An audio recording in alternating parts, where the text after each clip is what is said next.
So this is another loaded question.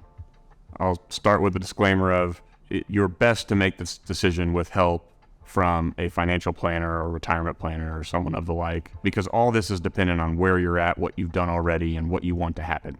When do you want to retire? What income do you need or want in retirement? Or if it's another goal, when do you need that to happen in what increment? But to simplify it, let's start with just retirement planning.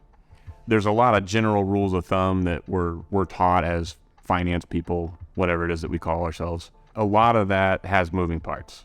But as an example, let's say that we have a 45-year-old and they want to retire at 65. As a general rule of thumb, as a total amount of savings going somewhere, they need to be saving somewhere between 12 and 15% of their annual income. How you break that number down is you have your contribution for a 20-year period of time. You have growth. So that's another one of the unknowns. How are you invested? How much risk are you taking? And what growth can you somewhat depend on over a very long period of time, like 20 years? But general rule of thumb, most people are needing to replace somewhere between 70 and 80% of their working income in order to be able to retire and live a very similar lifestyle. And how you understand that is, okay, if I'm earning more, I'm paying more tax. I'm also working, so I'm still saving.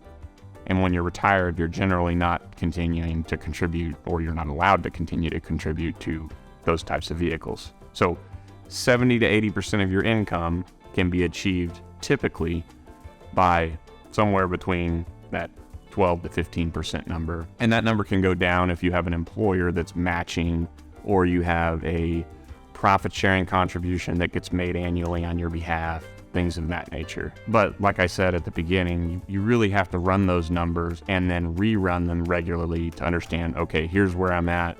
Here's what the math tells me I should do. And then depending on the variables in the middle, how do I adjust that as I go? Should I be changing my investments to be more aggressive?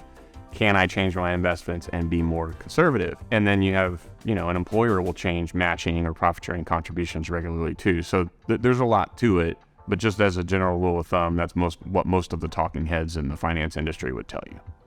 Well, the general rule of thumb is, maybe somewhat excluding your example, is typically most people are taught to save and have access to somewhere between 3 to 6 months worth of living expenses.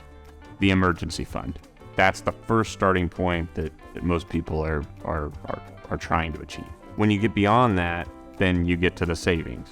I wouldn't say that there's an age that I target trying to teach people to save, because whether it's a 16-year-old mowing lawns or a 40-year-old, you have to get in the habit of saving. Whether that's savings you have to use in a few years for college or something like that, or it's savings that you're planning to use in 30 years. It's just a really good habit.